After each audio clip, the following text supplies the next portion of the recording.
The UN Convention on the Rights of Persons with Disabilities gives us, for the first time in international law, a really clear statement of what all the other declarations on human rights mean when it comes to people with disabilities. That's what its purpose was.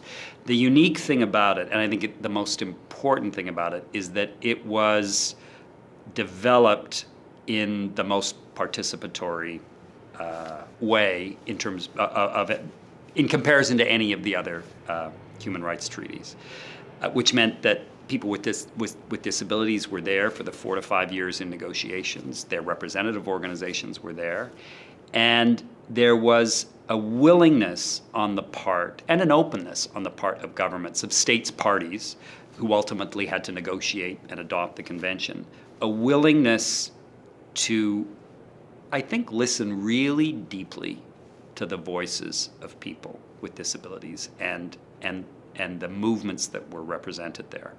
And so when you read the convention as someone who's been part of this movement for, whether it's for a few years or for many decades, like many of us who were there, you recognize the voices of people with disabilities and their families and their advocacy organizations.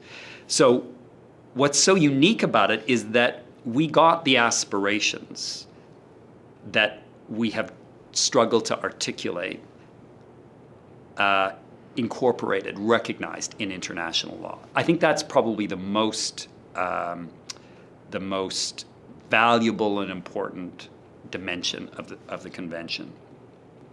The other thing is that it is so comprehensive. It covers off all those aspects of a person's life, of dimensions of community that we've been talking about opening up and people having access to, from education to accessibility to supports to live in the community, to the right to self-determination, to the right to be free from cruel and unusual punishment and violence, the access to justice, etc. So it's a roadmap, if you will. It's not the detailed architecture, but it lays out directions in all of those areas.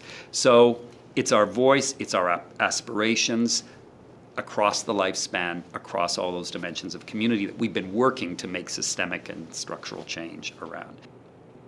From our movement of people with intellectual disabilities, the community living movement, the movement for inclusion, I would say that some of the most important articles, certainly for us, and we pushed hard on it, and at first I don't think the other disability organizations that were represented there, the other movements that were represented there of disabled persons, kind of fully recognized it at first, how central Article 12 on the right to legal capacity was.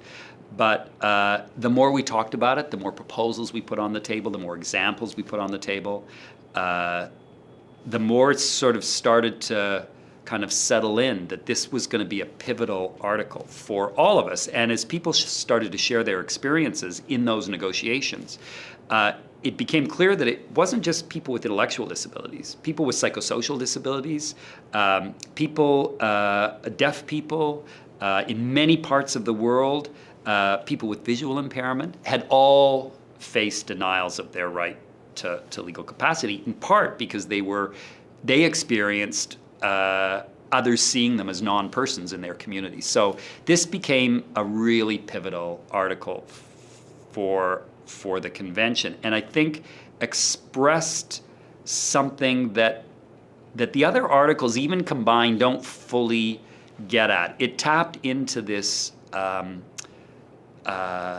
this reality that people experience themselves as not being seen as full persons. And there's a kind of intangibility about that, and this right to equal recognition before the law gave expression to this most fundamental need to be seen as someone who could have direction and power over their own lives. but it was also one of the most contentious articles in the negotiations. And I remember being at the negotiations, would meet a couple of times a year. The states parties would come together, and representatives of disabled persons organizations. And there was a point, I think probably a couple of years into the negotiations, where there started to be some real pushback, where some of the states parties would say, well, wait a minute, though, you're not really talking about, you're not talking about people with, who are profoundly intellectually, and I won't use the terms that some of them used. And we said, well, actually, we are, because this is a convention for all of us. To kind of deal with that contention, the UN Office of the High Commissioner for Human Rights decided to do a background study, a paper, to look comparatively across jurisdictions at, so what is legal capacity? What does it mean? Because there had been attempts in the International Convention on Civil and Political Rights. There had been an attempt to get full recognition of legal capacity introduced and recognized, but some states parties won out and got an exception. And that, of course, this isn't for everybody. I mean, for those who, of course, who could make decisions for themselves, we would protect that, the right. But of course, there's going to be a group that isn't. We need protective guardianship mechanisms for them. So, but the Office of the High Commissioner for Human Rights did a very important comparative sort of law study, and arrived, sort of having done a review across jurisdictions of how this right was recognized, arrived at a definition of legal capacity that had nothing to do with decision-making abilities, and I think had also heard what we were putting on the table. So it's a very important definition of legal capacity, which is legal capacity is being recognized to have the power to make enter agreements, make transactions, and enter contractual relationships and change those. No reference to having any decision-making abilities, which is what we had pushed. It was about having power in your own life. And so we had then behind us this very important kind of statement of legal capacity. I don't think it fully sunk.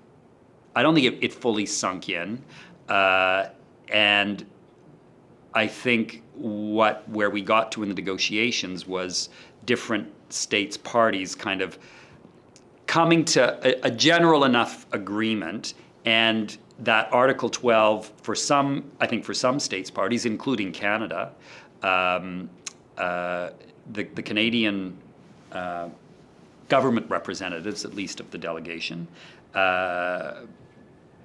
reading it to suggest that measures related to guardianship were still valid under the convention, that there was still going to be a group that needed to be protected, and then applied its interpretive declaration to make absolutely sure that that's how they understood the article.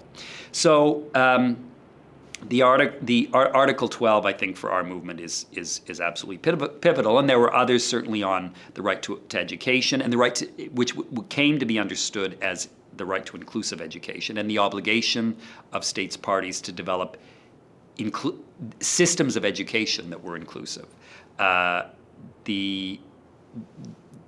right to live independently in the community was another obviously key article for our movement, and to help advance this multi-decade-long effort to get institutions closed and to support people to live in the community. So I'd say those for our movement, those were ones that we invested an awful lot of time and energy in.